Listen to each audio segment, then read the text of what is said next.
River Runners Oral History Project. This is September 19th, 1994, and we're here with Kenton and Diane Grua at 220. We're on the Bob Webb Photo Match trip. And there's all, what I did with all the old timers and stuff was, you know, really got everybody's, you know, their full-on resumes and all that. I don't think we got time to do that here. And since I've already had a couple visits with you, I mean, I want to do some more, but what we better do this evening is just kind of focus our thoughts toward this trip and stuff, and just get enough on, we just need to get enough on tape here to kind of identify you guys and you know, to where we can put your comments in perspective. So how about if you tell us who you are and just a little bit of your, just a real brief resume, you know, your background in river running for starters. Me? Yeah. Okay, I'm Kenton Grua, and AKA Factor, born 1950, so July 25th, 1950, so that makes me 44 already. Unbelievable, here we are in 94. And I guess I started river running when I was 12. A guy named Shorty Burton took me on my first trip. Well, my dad took me on it. Shorty Burton was the boatman. It was down the Green and Yampa Rivers and Dinosaur Monument. And then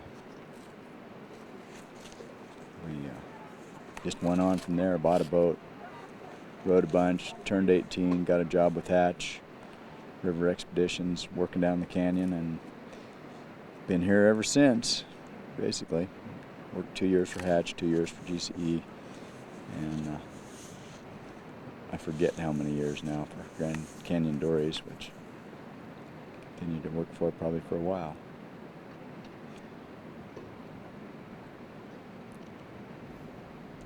My experience on the river only began about 3 years ago. It was as a volunteer on a Bob Webb trip.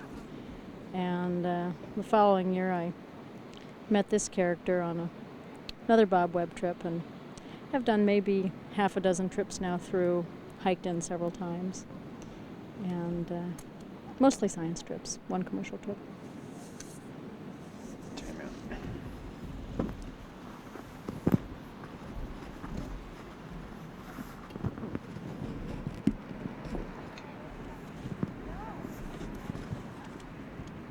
These old flies sure start up after dark. Man, they've been working on us all day. Do you want more details than that, Lou? DOB or anything like that? Oh, no, I don't think so. That's okay. Let's just go right to this trip. How did you guys have gotten the blame for making this trip happen? And we all know you did it. And how about, let's just hear a little bit about that, about how that evolved. Oh man, let's just wait just a second until our jet goes away. Either way.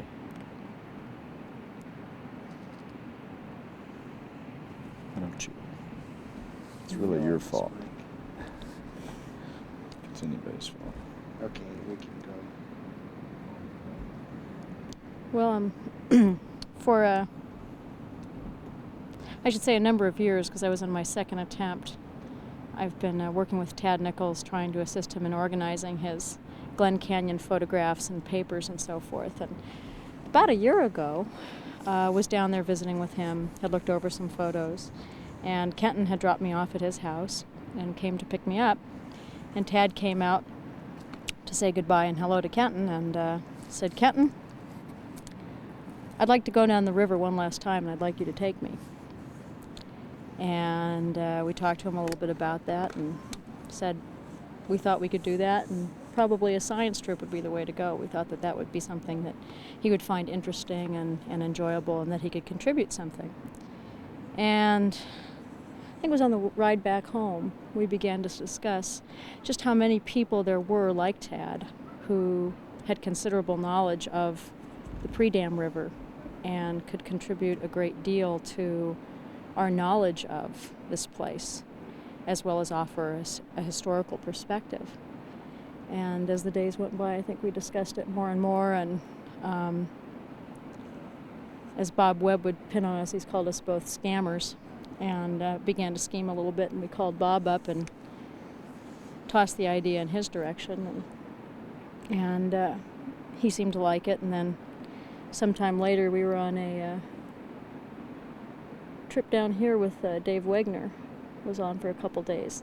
We bounced it off him up there at the Little Colorado, and he thought it seemed like a pretty good idea, and kind of took off from there. We began to compile lists of the people we knew of who were potential participants, and asked a lot of folks about who they knew who might be good, who had photographs, who had memories, who had specific scientific things that they could contribute. Not everybody who had necessarily been down the river, but who could actually contribute something to the knowledge of this place. And it went from there. Is that a battery?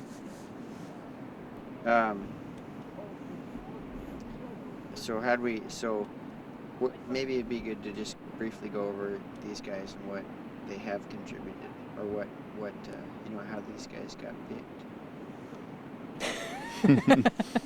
Talk to Bob Webb about that one. It was really Bob's department, and he came up with most of the names, most of the people.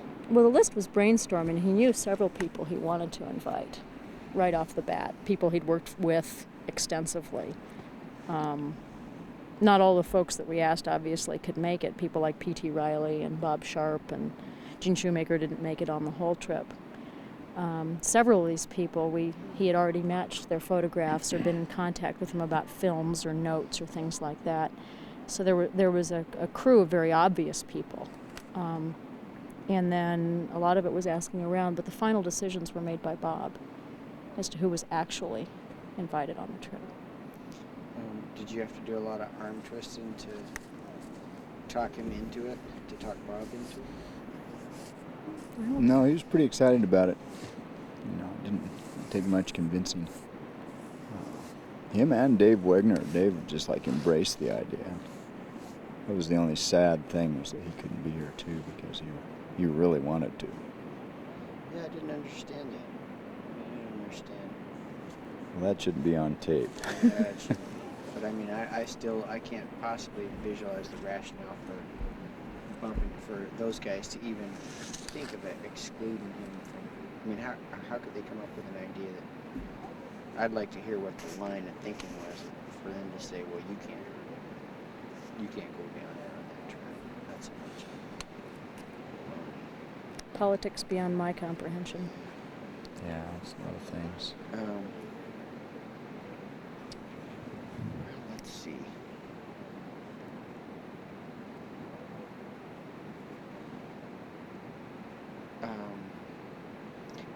What was this like? Now, we had a period of despair. I know I did.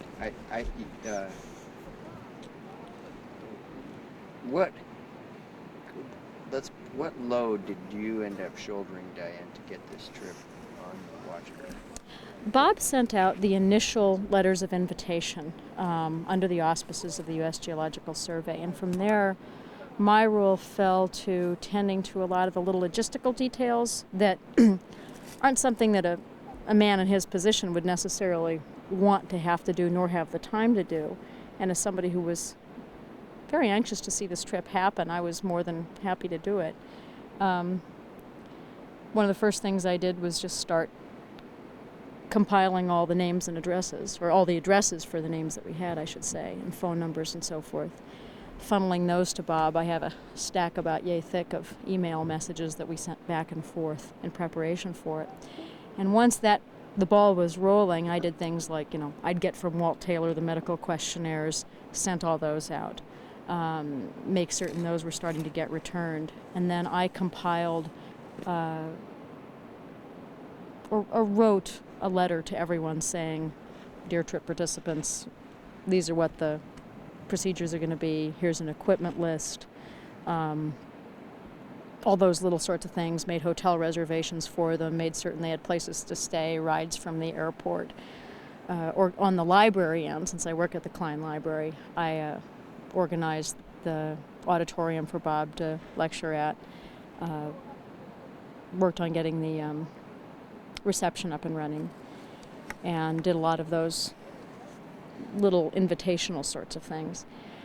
Because I was in kind of the funneler of information position, I heard a lot of the concerns that people had, a lot of the gripes they had, a lot of the, well, what about this, what about that, when rumors began to hit the fan about whether or not the trip would happen. A lot of that kind of hit me, and my moments of despair, I think, came largely because I was in the difficult position of not knowing enough about anything to really give anybody a satisfactory answer, but yet wanting to see it all go. And it was worth every minute of it. Absolutely. And I knew it was the moment the first person got to Flagstaff, who was Tad Nichols, and had that glint in his eye. And then when that cataract boat pulled in, that sealed it. Old Ted was ready to go, huh? He came in on Sunday. He didn't want to miss the Thursday lunch. He's wishing we could keep going. He's trying to figure out a way we could miss the pull end. Go to the lake. Finish the trip. Yeah, well, it's funny.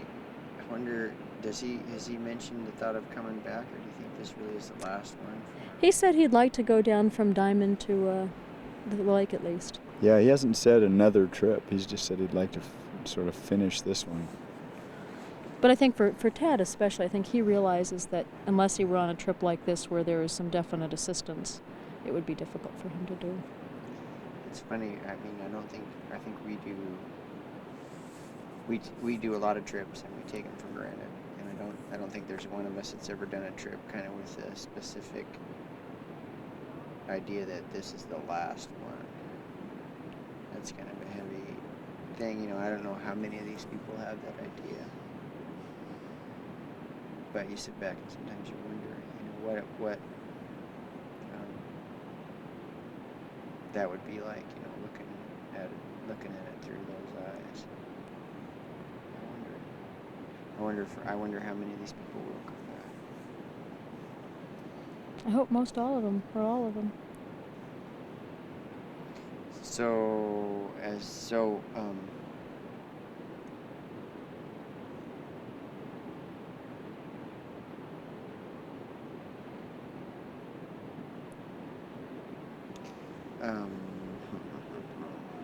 Well, what are some memories that stand out for you guys of this trip? Kenton, like what's this been like for you? And what are the best parts of it? What are the things that you take away from it? Oh, just watching these guys relate to the canyon and just fit in just like they'd just been here yesterday. Taking Lois through lava had to be the highlight for me. I mean, what a treat, what an honor, just. And I didn't watch her because she was behind me, but they said as we came through the slot, we're headed down towards the big hole, and we had it made right there. She was just going like this, whooping. She was pretty excited. It was pretty neat. I mean, everybody in the boat was. It was a great thrill to be in the boat with the first woman who went through Grand Canyon. And, what a lady. What a person. An incredible person. So that was the highlight, being there to pull Bob out of the water and get the Mexican hat right side up at socked on her. That was pretty good too. That was pretty exciting. And it was just pretty neat, just to see it keeps happening. Shit keeps happening. And we keep pulling it off.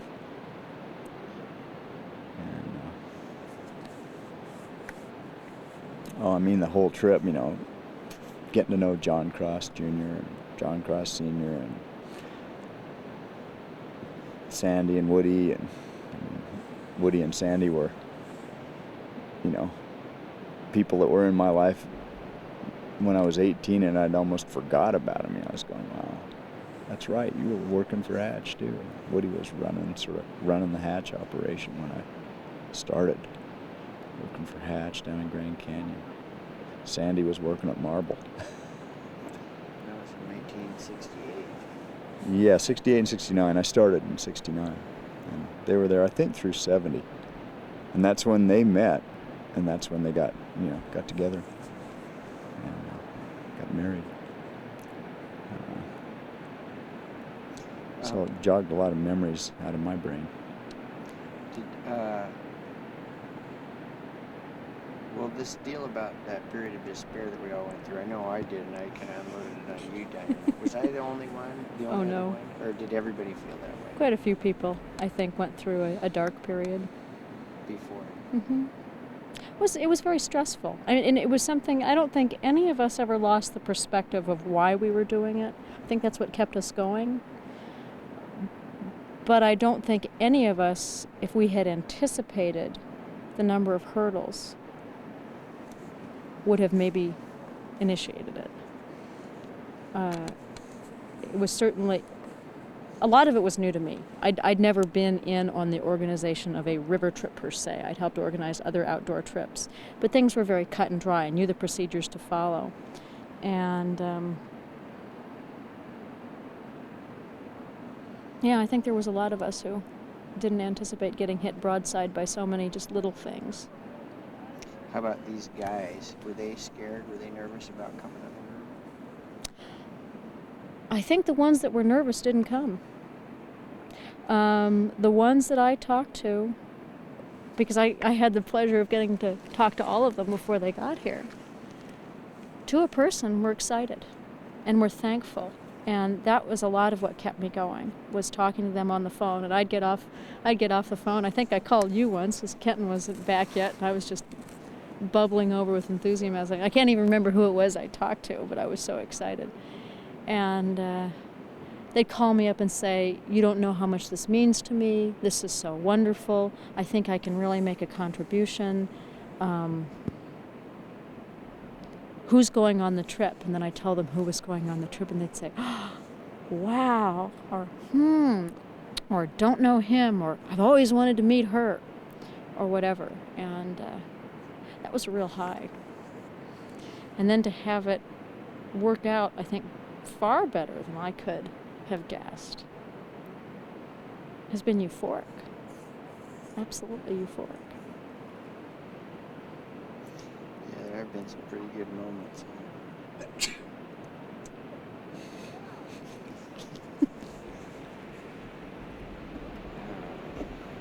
Well,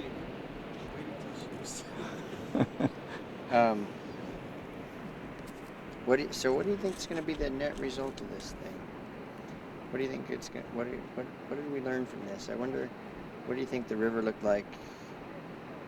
Well, let's start personally. How have you seen the river change since the time that you came, Kenton? And what do you think? Or what have you heard these people? The changes that they've talked about. What impressions do you have of some of those in place? Well, since I started, it's changed quite a bit. I mean, Crystal's a totally different rapid in '83. A bunch of new rapids. Several new rapids anyway. And probably just keep changing.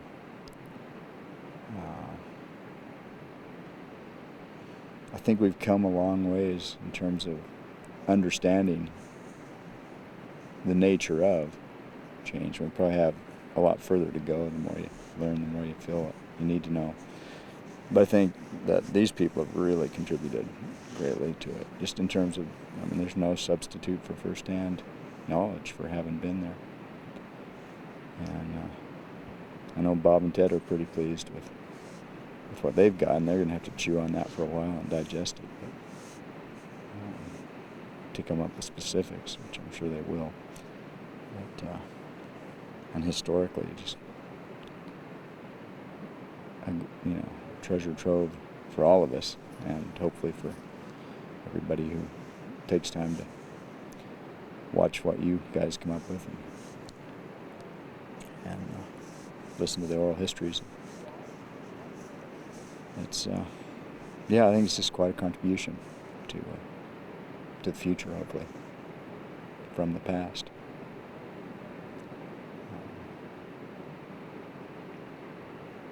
I'll sure never forget it. Hopefully someday we can be the old timers ourselves. Well, I think we will be probably sooner than we want to. I'm sure. Getting close now. We're not that far behind these guys at all. Yeah, I know, we're like halfway there. And now there's all these little 20-year-olds that are down there doing this. How can we let these punk kids do this job?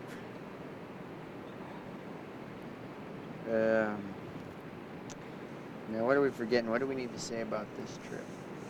Jeff, help me out. I'm eddying out here. I know there's something that you guys, we're having, if we shut down right now, I'll walk away from this thing and think, oh man, I should ask this or that or the other thing. Like in about 30 minutes. So what is it? What have we got? What am I supposed to ask you guys? Do you think these people felt hammered for information or put upon or, gobbled up by all the people that were trying to extract things from them and even extracting friendships and that type of thing? Do you think there were negative connotations and things like that? Not that I noticed. I thought they were all pretty flattered to be considered important, to be considered valuable to what's going on down here still. That we were really interested in them as people and in what they've done down here for the canyon, what they've seen of the canyon. And that we genuinely wanted to get to know them, to become friends. And, people that we've always read about, heard about, told stories about. There they are. Here they are. So I don't think so, but maybe I was blind to something. Maybe why don't you let's just run down. Give me some of your favorite impressions of the different guys, of the old timers on this trip. Things that you like. So we got Lois going through Lava Falls. What are some other moments? What do you remember about Tad? Some of those guys. Bob at just about every place that had experienced any substantial change, and he would just walk up and say, "This is very different. This isn't anything like it." Bing, bing, bing. Count off a bunch of stuff, and Bob Webb would come up and say, "As far as I can tell, he's right on the nose on every point." Tad helping match his photos, watching the wheels of his memory starting to move forward, and saying things about what it was like that I don't think he could have pulled out just sitting there in his home looking at a match set. I mean, that's something that has stuck out in my mind. And having been now on a few of Bob's photo matching trips, it's really nice to have the original photographer along. Really nice. I mean, even if they can't, tell you exactly why they took the picture from that point. Or in Tad's case, it was an aesthetically pleasing photo. What kind of camera were you using? What kind of film were you using? Who is that person? Tell us about that guy. When we were at 60 Mile, we discovered it was a common one that they'd let the passengers row through. So they very often stopped there, and I asked Bob Rigg, "Did you ever think you'd spend this much time at this rapid when we were running around photo match?" And he said, "Oh yeah, I've spent lots of time here. It was a common stop. We spent hours here." I mean, would you ever think of spending hours at 60 Mile? Would you ever find out anything like that any other way? It has been a valuable trip. And actually, we could do another 3 or 4 with these same guys and probably learn every bit as much each trip, or maybe more each trip, a little bit more. Because it does all those little things that the place jogs out of them, memories-wise. That's the important thing. The photo that we matched at Mohawk, that was like really neat. Because here we walk up to this old sand bench, And first of all, realizing that it was taken in 57, and then that tipped me off. And so I asked Bob, and he said, well, he thought he was on about, 90 to 100,000 cubic feet per second. And we're pulled in down at 11,000 cubic feet per second. So I'm going, well, I don't think we'll get the boats in this one. It was a photo with boats. So we started scouting around, and it was a real easy one to line up. It was easier than I thought it would be, because the foreground, I didn't think we'd have any.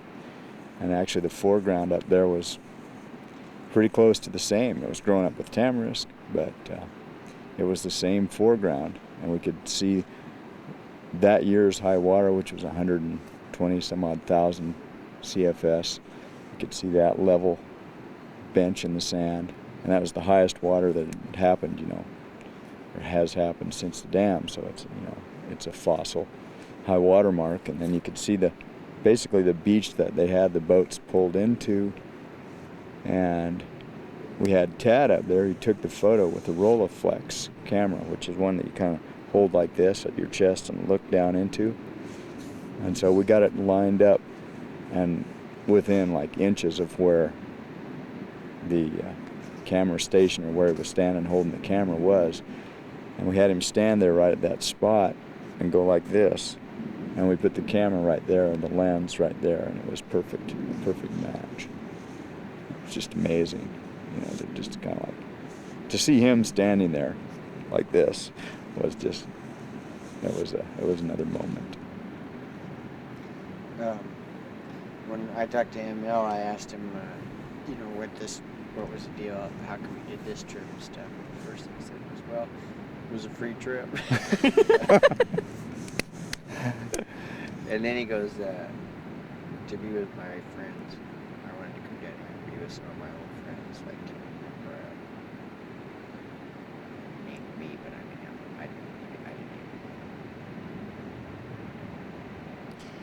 didn't Did you ask Lois about that when you interviewed her? About which? Why she came on this trip? I don't remember. I think so. Okay. Because yesterday when we were in the boats with her, Bob and I were talking to her about that, and would she do another trip? And basically she came, the way she explained it, because it intrigued her. It was a science trip. She was invited along as an active participant, not as a curiosity. Yes. And I think for a lot of them that meant a lot when they were asked. We want you here to share your knowledge. We don't want you here as, the guest star, so to speak. You're here as a scientific contributor. And I think that intrigued a lot of them. And I think for me, watching them do that has been particularly pleasurable. You got any favorite moments of Martin from this trip? Martin's just all the way along. He's always been there for the canyon. He was the original.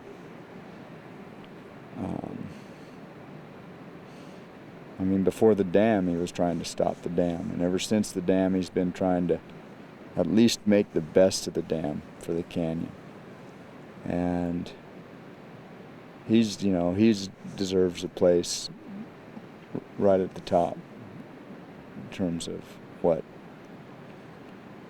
he's done and where he fits into the whole picture of Grand Canyon and at least our generation's part in its history.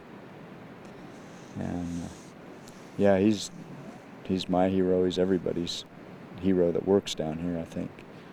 Certainly on this trip, all the guides on this trip are way intrigued by Martin and way proud to be able to be on a trip with him. And the way I figure with Martin, and it's the way we should all figure with each of us anytime, is it could be the last trip, and it's always a thrill and a pleasure to be on a trip with him. He's Martin. He's just like Dad to me. He basically raised me from a kid to where I am now. And I've got a lot of stuff to thank him for. Always will. So. You were certainly ebullient when he hit the slot. Oh yeah, that was good to see, actually. Maybe not as happy as you, Lou, but darn close. I was so happy. We were probably not close to as happy as you, but I was we really were. happy. And he really nailed it too, though. He's He had some bunch of good runs. I mean, hey man, right to left at Horn Creek. Dude and Joel. Yeah, he's still got what it takes. I mean, it's nice to have somebody like you there for the flat water. Yep. Rowing against the wind. Well, you're gonna go down in history too. I think of all the things that you've done, Ken. Like this, like walking through the canyon and the speed run, and Green Canyon River Guides, and really this one. I mean, you and Diane. I mean, I look at. I mean, I really do. The impression I get is that you are the guys that are really responsible for this thing. Well, she is. She is really responsible for it. What is it? When did you know? Are you ever going to leave this place, this canyon? When did you know that the Grand Canyon was it? And what was it about that? What was it that gave you that feeling? It's a hard question. It's cosmic, but I don't know. Really. I guess maybe before I even saw the place. I don't know. And when I got down here, went on my first trip, is the most amazing place I'd ever been, and the most amazing thing I'd ever done, even though I'd done all the rivers up north. It was just sort of like the downstream culmination of someplace that I was meant to be, so. I don't know if I ever consciously thought I was going to stay here for the rest of my life, and I don't even know if I do now, but I'm sure been lucky to be here as much as I have, and sort of treasure every moment of it. How's it changed since you got here, since you first got here? What are the big changes that jump out at you?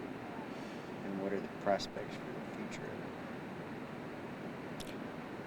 Well, it's gotten a lot more crowded, even since I started, people-wise.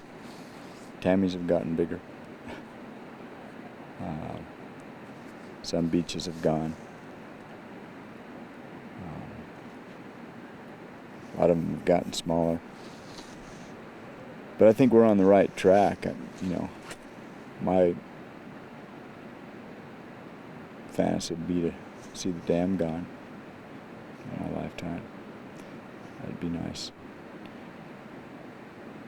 I used to dream, in fact, for years and years I used to dream about doing it in, but nowadays I don't think I would. What I dream about is everybody deciding, hey, let's take it down. That'd be a great project.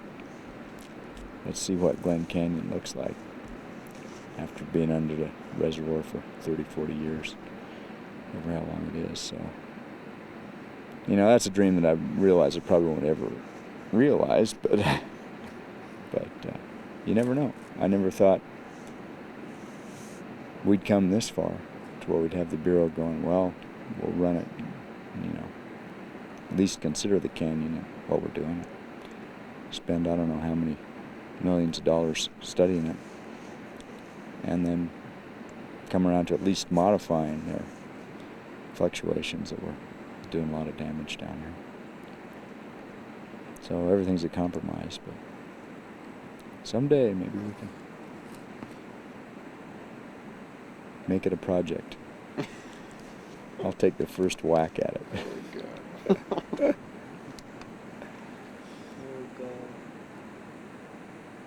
The first sledgehammer full. Maybe someday we'll be old timers on a trip in which they've got a bunch of people who ran it while the dam was still there. That would be pretty neat. The damned river.